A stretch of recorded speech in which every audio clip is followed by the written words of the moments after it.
Have you ever stopped to wonder how scientists on totally opposite sides of the planet can work together without, getting their numbers all mixed up?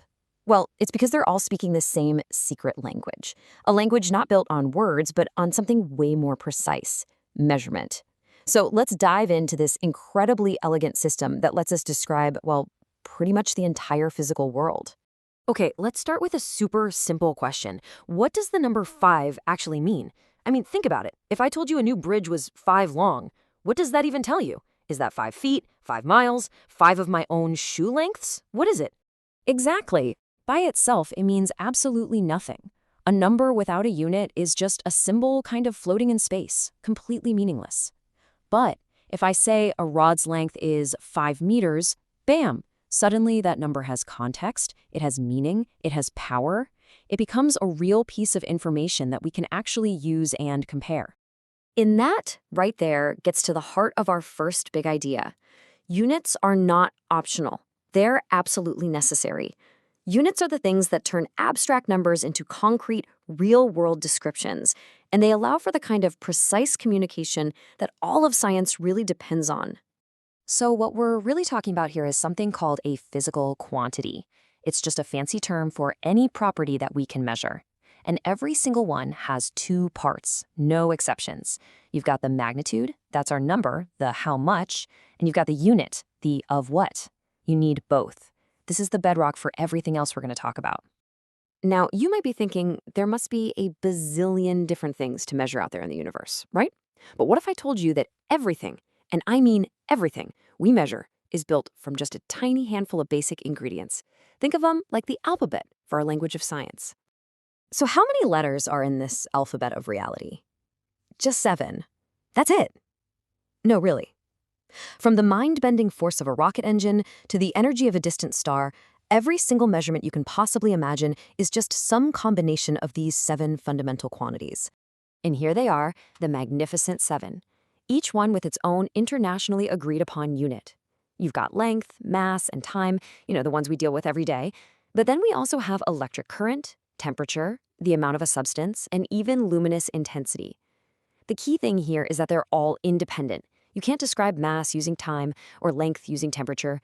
They are the absolute foundation. But here's the part that's truly mind-blowing. We used to define a kilogram by like a literal chunk of metal stored in a vault. Not anymore. Today, these units are defined by universal constants of nature itself. The meter, it's based on the speed of light.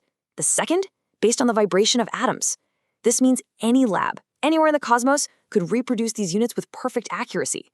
It's incredible. Okay, so if those 7 things are our alphabet, what happens when we start putting the letters together?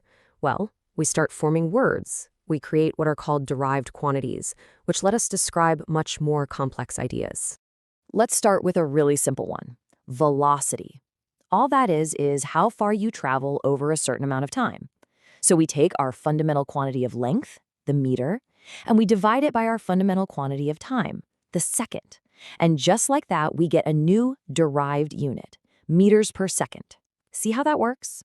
And we can keep going. We can take this a step further. Acceleration is just the change in velocity over time. So we take that derived unit we just made, meters per second, and we divide it by seconds again. What do we get? Meters per second squared. You can literally see how we're building up layers of complexity one step at a time.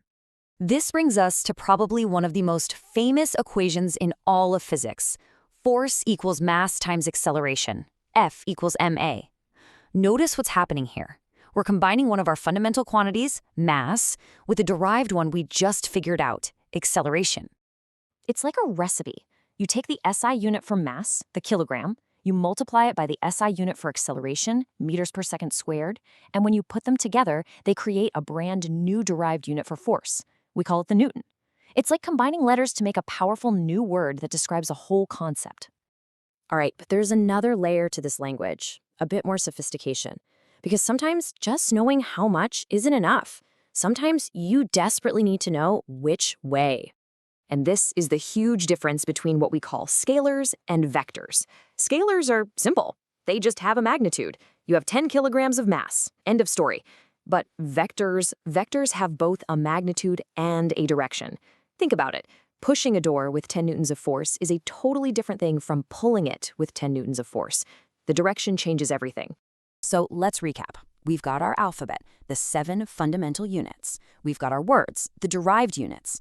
Well, the system that organizes all of this, the actual grammar for our scientific language, is called the SI system. You know, the real magic of the SI system is just how simple and powerful it is. It's universal, so a meter in Japan is the exact same as a meter in Brazil. It's consistent, and it's based on the number 10, which means converting between units is as easy as just moving a decimal point. That alone dramatically cuts down on errors. So what about measuring things that are ridiculously big or unbelievably small? That's where SI prefixes are a lifesaver. Instead of trying to write out a billion watts with all those zeros, we just say gigawatt. Instead of a billionth of a meter, we say nanometer. This super simple system is what allows entire fields, from astronomy to nanotechnology, to talk about these huge scales with total ease. Now, you might be thinking, okay, that's cool for scientists, but why does any of this matter to me? Well, it matters because this entire system isn't just for people in lab coats. It's running in the background of your life every single day. Seriously, this system is the invisible foundation of our entire modern world.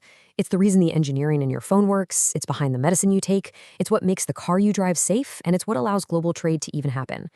It's really a system of trust that lets our complex world actually function. And that brings us right back to where we started. The SI system is so much more than just a set of rules. It is a language. It's the universal language we all use to, together, read the book of nature and build our world based on what we find. So I'll just leave you with this little thought. Our current system is amazing. It's incredibly robust. But science is always pushing forward, always finding new boundaries. What new mystery hiding in the depths of space or in the weirdness of the quantum realm is going to one day force us to add a new letter to our alphabet, or maybe, just maybe, invent a whole new way of writing sentences to describe it?